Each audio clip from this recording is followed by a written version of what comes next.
Dando continuidade ao evento, gostaria de convidar agora o excelentíssimo senhor Marcelo José Ferreira, procurador da República do Ministério Público Federal, com a terceira palestra, Regularização Fundiária e seus impactos nas APPs no âmbito dos municípios. Uma salva de palmas então para o nosso terceiro palestrante.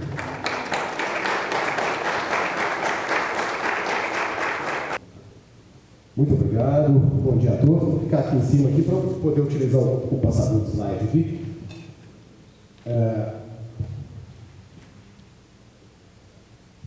Inicialmente, obrigado a Bruna, né, pelo convite que foi feito aí para participar dessa conferência.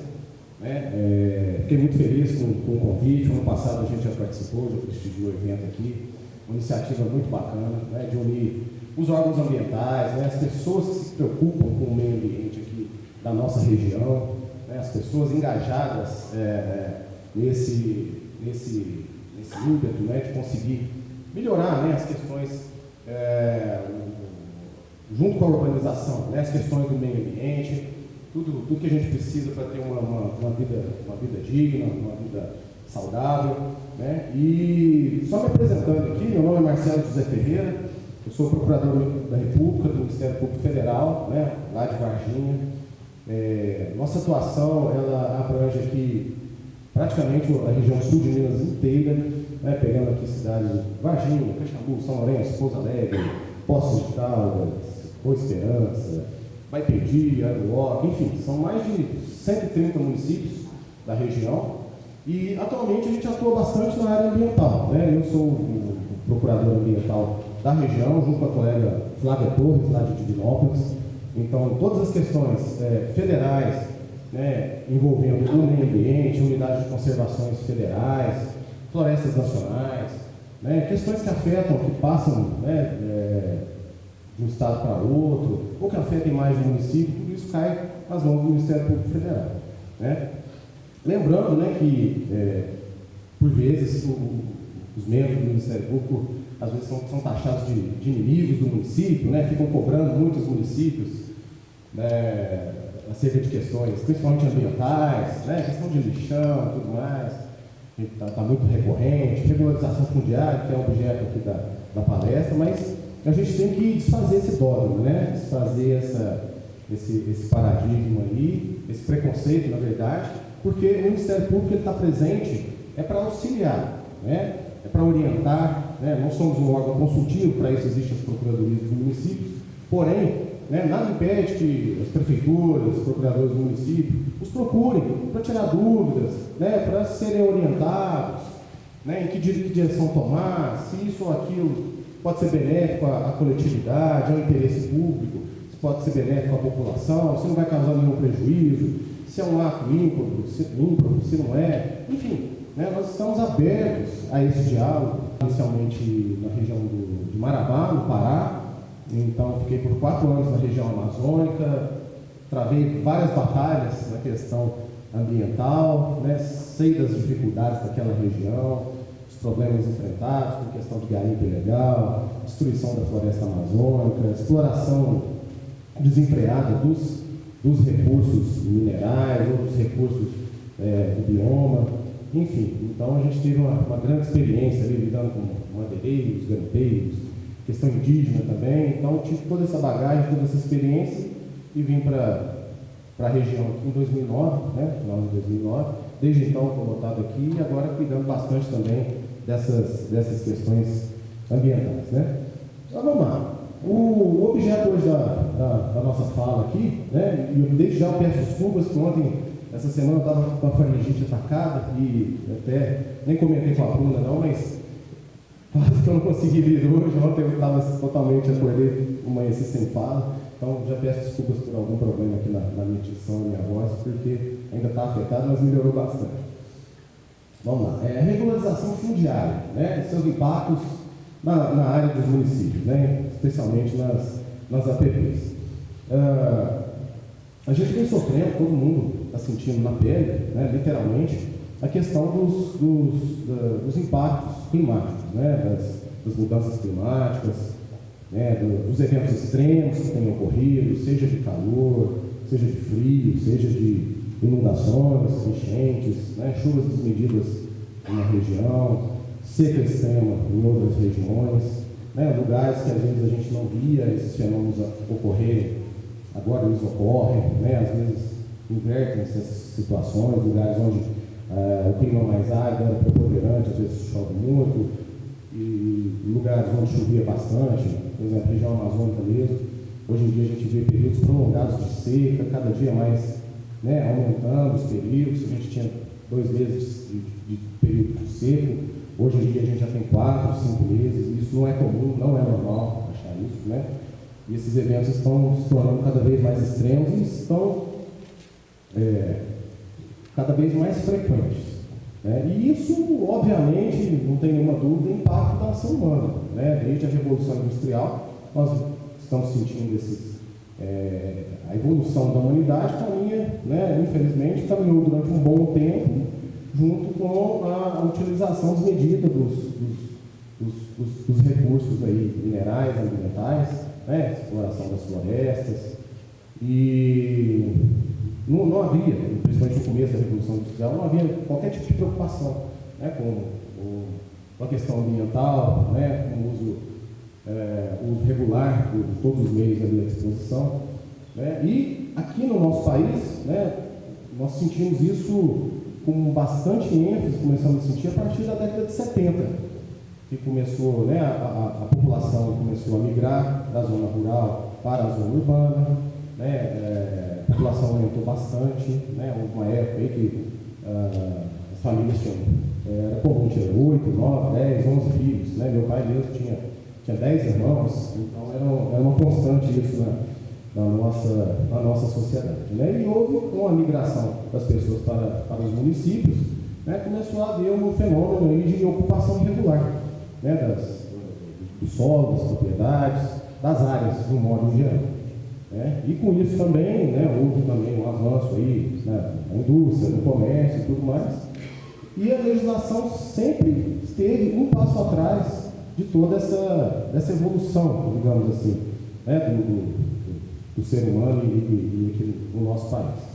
A gente tem, desde os primórdios, a gente tem uma legislação cuidando de questão de parcelamento do solo, a gente pode citar aí a antiga Lei 6766, que já começou a cuidar de questão de parcelamento do solo, só que muitas das vezes essas leis, que vinham a reboque, elas não espelhavam a realidade da população, que em sua grande maioria é a população pobre, miserável, e havendo essa demanda por moradia, às vezes não eram observadas, às vezes, na maioria das vezes, não eram observadas as regras de ocupação regular do solo. E com isso, também houve muitos problemas, até hoje, a gente estando a reboque disso, nós não conseguimos, as administrações, o Poder Executivo do modo geral, não consegue dar conta de cuidar de todos os problemas. Hoje, a gente já vê uma preocupação maior, uma conscientização maior das pessoas, dos munícipes, das autoridades públicas, em cuidar da área dos municípios, da ocupação regular do solo, porque foi feita, em certo ponto, foi feita de um modo desenfreado. Então, tudo isso causou vários problemas e vocês veem, vou até mostrar um gráfico aqui.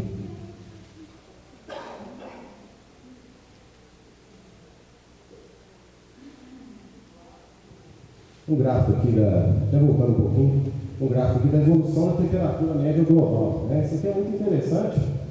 Eu fui num seminário lá em Brasília, com os gurus lá dos pesquisadores, cientistas que mexem com essa questão do meio ambiente, e eles extraíram esses dados aí, estão coletando esses dados aí desde a época da Revolução Industrial, mas mais extensivamente, a partir da década de 60, 70, vocês veem uma evolução na curva aqui do aquecimento global. Então, essa aqui é a temperatura. Vocês veem que de 1960 para cá, foi mais ou menos 1 grau que aumentou a temperatura global da Terra. E as projeções dos cientistas eram que até 2040 esse aumento seria de 1,5 grau. Correto? 1,5 grau na temperatura do planeta é muito. né? A gente tem que considerar que é o planeta inteiro. Você vai considerar para a região antártica, né? Europa, Rússia, etc. Então, você vê que há uma curva, né, bastante ascendente aqui, a partir da década de 60, 70 especialmente aqui, até os dias de hoje. Esse gráfico está um pouquinho desatualizado. Eu vi semana passada, né, que saiu o resultado aí da medição, né, da temperatura global do ano passado, e nós já atingimos esse ponto de 1,5%, né, esse 1,5% a mais do aquecimento da temperatura do planeta Terra, né. Então, a previsão que era estimada para o ano de 2040, ela já se concretizou no ano de 2025. Então, nós adiantamos em 15 anos o aumento dessa temperatura global, né. E o que decorre disso é tudo isso que vocês estão vendo aí, né. Esses desastres, né? A gente pode citar lá no Rio Grande do Sul, né? A enchente que teve, a inundação que teve no ano passado, no ano retrasado e mais decisivamente no ano passado, né?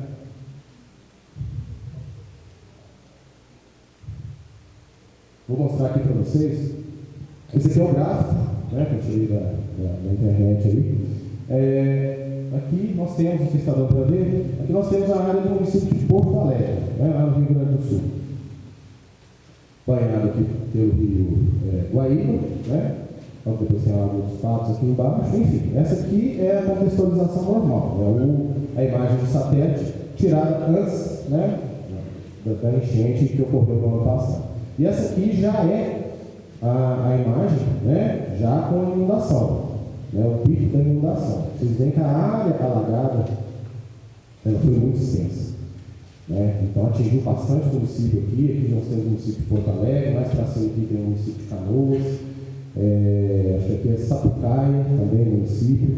Então vocês veem que isso decorre desses eventos extremos, né, que estão ocorrendo no nosso país, né? Essa aqui é uma imagem também que a gente extraiu aqui do município de São Paulo, né? Vocês veem, São Paulo, tido por todos aí como o município, né, mais evoluído do nosso país, né, mais desenvolvido do nosso país, ainda tem muitos pontos problemáticos como esse, né, que demonstram a ocupação irregular do solo, né, das áreas de preservação permanente. Isso aqui é um córrego, acho que é o córrego do Canindé, salvo engano, e vocês viram que as construções, né, pessoas muito pobres, muito humildes, construíram inclusive dentro do próprio rio, né? Então é uma situação que o poder público por muito tempo foi omisso, né? Não se preocupou com essas situações, né? A demanda de moradia sempre foi muito grande, de uns anos para cá aumentou demais. E não teve como conter essa ocupação desenfreada, né? E agora está correndo atrás do prejuízo, né? Para isso, né, por essas e outras, é que foi levada a lume a questão, né, que a gente vai tratar aqui também, da reurbanização, né, que é a lei que surgiu há pouco tempo, da REURB, né? Não sei se vocês já ouviram falar. A Lei 13.465 de 2017. É relativamente recente, na ordem cronológica, não tem nem 10 anos. Né? Eu converso com muitos prefeitos aí, cidades, municípios até menores e tudo, eles nem sabem o que é isso. Né? O que é REURB? Tem quase 10 anos aí já, né? Será que ninguém no município nunca ouviu falar? Mas é um instrumento muito interessante, né, que possibilita aos municípios, pelo menos parcialmente, não só os municípios, né, municípios, estados e União Federal, mas isso aí acaba recaindo mais sobre o município, né, as costas do município, porque o município é o que está ali, né, é a realidade local, é o município que conhece, é o prefeito que conhece, os vereadores que conhecem. A União Federal dificilmente vai tratar de REURB, iniciar uma reorganização de algum ponto em algum município, né, que não seja um interesse federal, um interesse maior. Né? Então, isso aí é um instrumento, é uma ferramenta que dá aos municípios aí essa possibilidade de utilizar diversos instrumentos aí, né, para conciliar a urbanização, né, a melhoria da urbanização e a melhoria também da qualidade de vida e do meio ambiente das pessoas, né, que ali moram. Né. Esse, então, é o objetivo da lei, né, está expresso nela. A REURB ela abrange medidas jurídicas, urbanísticas, ambientais e sociais destinadas à incorporação de núcleos urbanos informais ao ordenamento territorial urbano e a titulação de seus ocupantes, de modo a melhorar as condições urbanísticas e ambientais em relação à ocupação informal anterior.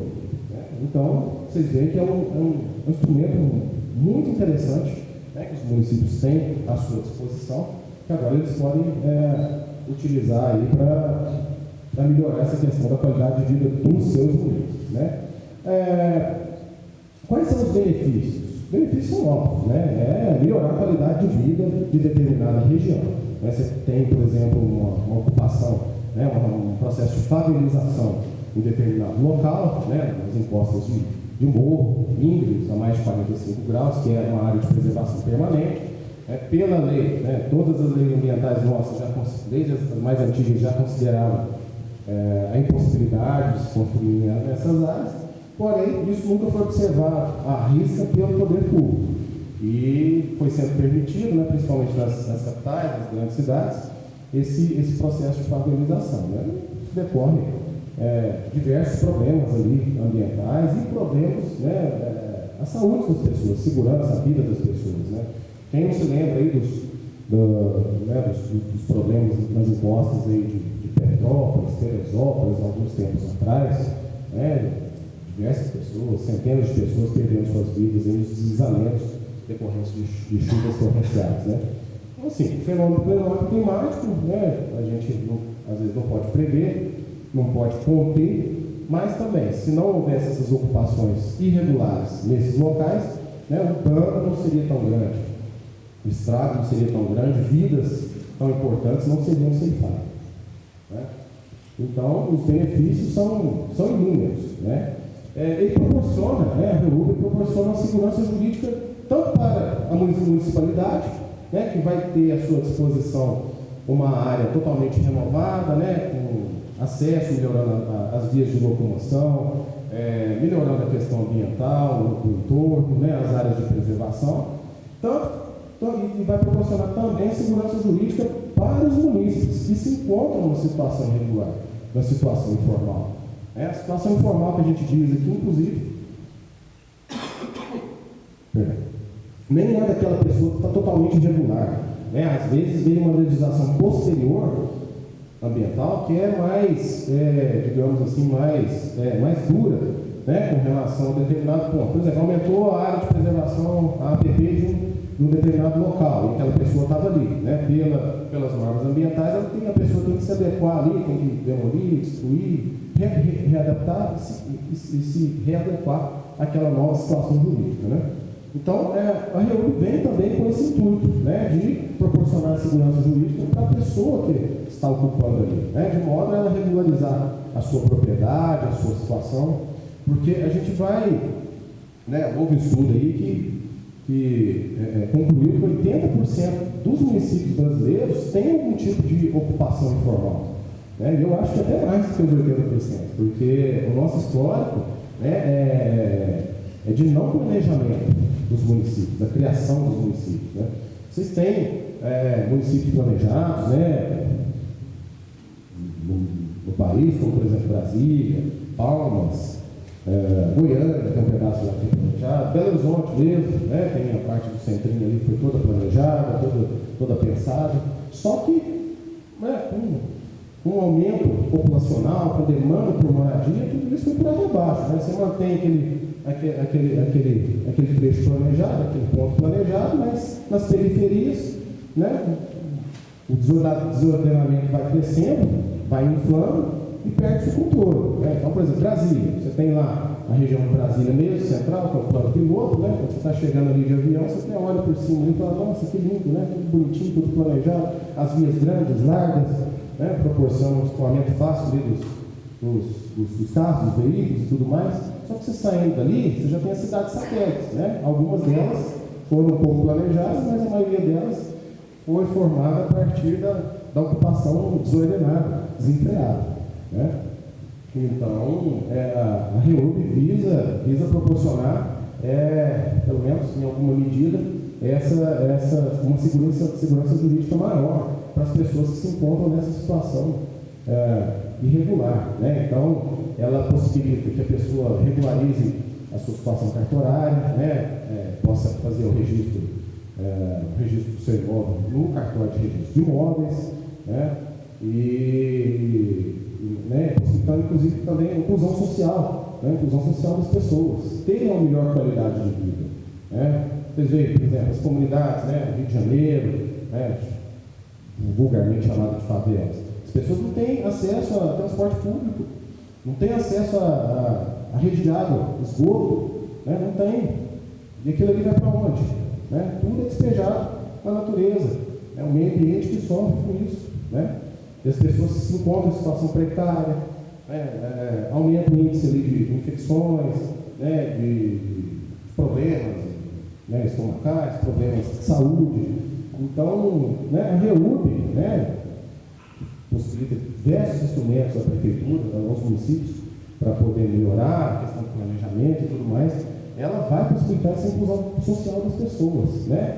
Decorre até a valorização imobiliária do local, né? Porque pensem bem, você tem um local ali que está todo desmatado, né? Várias ocupações ali parceladas irregularmente ali no solo, né? Com frações mínimas de terra ali, em desacordo com a lei, e de repente você faz o reassentamento daquelas pessoas, né? Arruma aquela região, né? Coloca parcelas do solo ali, de acordo com a legislação, faz um reflorestamento da área, tudo isso gera uma valorização imobiliária, né? Faz a rede de esgoto, saneamento e tudo mais, tudo isso possibilita essa valorização imobiliária. E o próprio município pode se beneficiar disso, né? A valorização imobiliária é bom para o município, gera mais comércio, né? Fomenta o comércio, fomenta a indústria, e o município pode até, né, tem instrumentos aí para taxar isso aí. Taxar, que eu digo, é contribuição de melhoria, né? Eu vejo os municípios nunca se utilizam disso. Quantas vezes, né, às vezes construir um loteamento, um bairro, um local bacana e tudo, o município não se aproveita disso, né? Tem que se aproveitar disso também, né? O acesso a serviços públicos, você tem as vias de acesso, o escoamento, né, dos produtos, serviços, você tem acesso melhor a serviços públicos, né? Melhor a questão de trânsito, etc. Tem a questão da poluição também. Então, REURB, né, costumo dizer, REURB é vida para o município, né? Ele dá essa possibilidade aí de diversas possibilidades para o município. Né? Pode fazer um reassentamento, realocamento, pode comprar uma área da pessoa, fazer a desapropriação de determinada área, né? Ela pode impor a determinada pessoa, determinado local, empresa, comércio, que promova uma compensação ambiental, né? Para isso é necessário um planejamento, né? É necessário fazer uma triagem urbanística, né? Fazer um mapeamento urbanístico, o que vai ser necessário, o que vai ser bom, né? É um trabalho puro, é difícil, não é fácil, tá? Até no âmbito do município, não tanto urbano também, a gente tem que falar também, né, acontece até nas cidades maiores, dos reservatórios artificiais, né, para geração de energia, ou então para o próprio abastecimento das cidades também, né? A gente vê também a ocupação desenfreada também, né, na beira dos reservatórios e tudo, impactando na qualidade da água ali que vai ser consumida posteriormente, mesmo que haja tratamento, mas a gente tem um impacto ali no meio ambiente, né, na flora, tudo mais. E então tem essa questão aí também, né?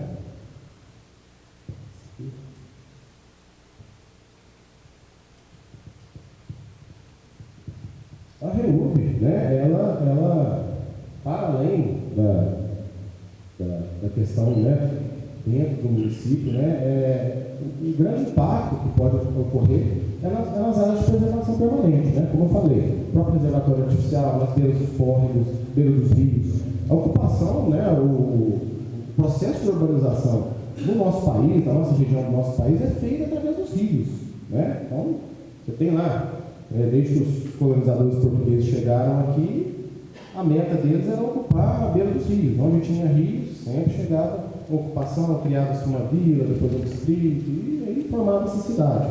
Né? Então, o que está feito, né, difícil de fazer. Eu sempre digo, o mais importante se observar na questão ambiental é o critério da prevenção.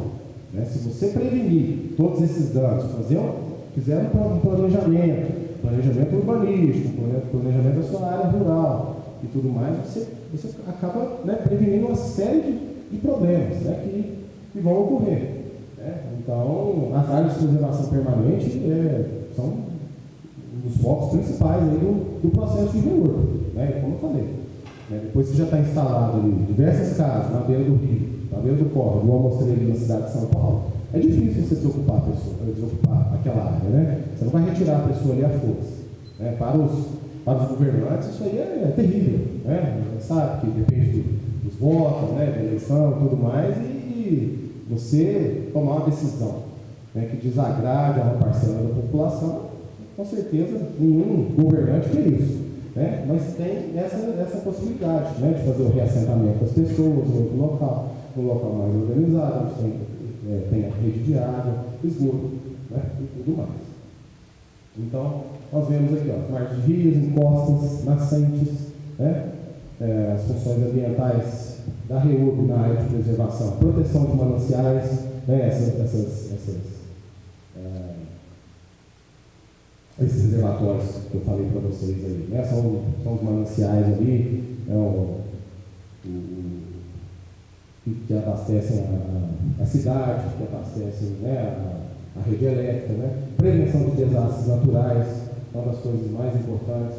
Naquela foto, aquela imagem que eu mostrei lá de Porto Alegre, né, se ali tivesse sido observado, né, a ocupação da cidade, ali na beira do rio Guaíba, tivesse sido observado ali a metragem mínima ali da área de preservação permanente, né, certamente o impacto teria sido outro, não teria sido tão grande. Né? Poderia ocorrer, sim, mas em muito menor escala. Né?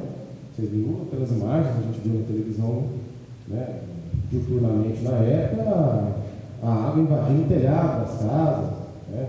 Então, uma situação que decorre justamente dessa ocupação, né, desempregada dessas áreas. Né? Conservação da biodiversidade, né? A gente tem que zelar por isso. Né? Não é só preservar o meio ambiente, conservar a biodiversidade, né? A quantidade de espécies, né? A alternância de espécies e tudo mais, quantas espécies a gente tem ameaçadas aí, né? E a regulação climática urbana. Né? Eu já mostrei para vocês aqui a questão do aquecimento global, né? A gente está sentindo aí, ano passado especialmente, foi um ano muito duro. A gente passou por, né, períodos extremos aí de seca, né? E de incêndios e calor extremo também, excessivo. Né? Na nossa região aqui, não sei se todo mundo era aqui, mas eu nunca tinha sentido um calor igual esse não. Né? Passei lá pelo Pará, fiquei 4 anos lá, eu sei o que é calor. E o ano passado eu senti esse calor aqui, nunca havia sentido antes. Né? E foram 3, 4 períodos, não foi um período apenas. Então tudo isso é sintomático, né, de que está havendo uma desregulação geral. E nas cidades maiores, onde há o desmatamento, não há a preservação dessas áreas, né, dessas APPs, isso é sentido com muito mais intensidade. Né? Vocês veem que teve que ser feito na cidade de São Paulo para evitar os alagamentos que, né, todo janeiro, fevereiro, março, havia na cidade. Né? Zona Leste ali sempre você colocava no programa do Datena, ele falava, alagamento da cidade, Então, sempre tinha essa problemática. Então, a prefeitura se viu obrigada a fazer aqueles piscinões, né? A água, são áreas de escoamento da água, né? Para evitar que se alastre a área de inundação, para ver se melhora um pouquinho. Né? Na verdade, não se contrapõe. Né? A regularização ela é o pressuposto da proteção ambiental. Né? E a proteção ambiental também ela está encaixada aí dentro da regularização. Tá? Então, essas ocupações de risco, aí, as ocupações irregulares em APPs aí, tem que ser sanadas, né, de modo a proporcionar, né, uma melhor proteção ambiental e proteção à vida e à segurança das pessoas também. Né? direito à moradia, né? Não, jamais, assim, a gente pode sobrepor, né? O meio ambiente é o direito à moradia. A gente tem, pelo contrário, tem que concatenar esses dois direitos, né? Um não exclui o outro, né? O direito à moradia também faz parte do direito ao meio ambiente. Um não pode excluir o outro, né? Por que para a gente criar uma determinada ocupação, um determinado loteamento, a gente tem que, né, destruir a flora, a fauna de determinado lugar? Não, há instrumentos para amenizar isso, né? Instrumentos de compensação ambiental e tudo mais, né? Os impactos, né, positivos, eu já falei, inclusão social, integração urbana, recuperação ambiental. Né? Negativos, risco de desastre, perda de serviços ecossistêmicos. Tá bom? Tudo que a gente já falou aqui. Para que o município implemente a REURB, né, primeiramente, como eu falei, tem que ter planejamento, né? Planejamento urbanístico, tem que observar as regras do estatuto da cidade, as regras ambientais, né? E para isso existem as ferramentas, né? E tem os especialistas na área ambiental que sabem até muito mais do que eu, né? Realizar o zoneamento ambiental, estudos de risco, reassentamento, como eu já falei, em áreas críticas, né? Projetos de urbanização sustentável. Eu vejo muitos os municípios maiores fazendo isso agora, né? Os projetos de urbanização sustentável, sempre criando mais praças, parques ecológicos dentro dos municípios, pontos de vazão, né? De respiro mesmo. Né? Em meio a tanta poluição, a tanto trânsito, veículos, etc. Né?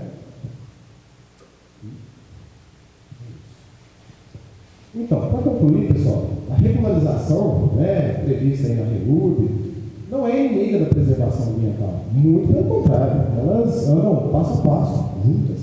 Né? São instrumentos necessários. Eu tenho atuado muito lá na região, não sei se vocês conhecem ali de Visconde de Mauá, Maromba, Maringá, que é pertencente à Bocanha de Minas, já na divisa com o Rio de Janeiro. Então faz divisa ali com Itatiaia, Resende, né? Ali a gente está tendo um problema seríssimo de ocupação irregular, né? na zona rural. Porque o município é pequeno, Bocanha de Minas é um município pequeno, a gente tem 5 mil habitantes.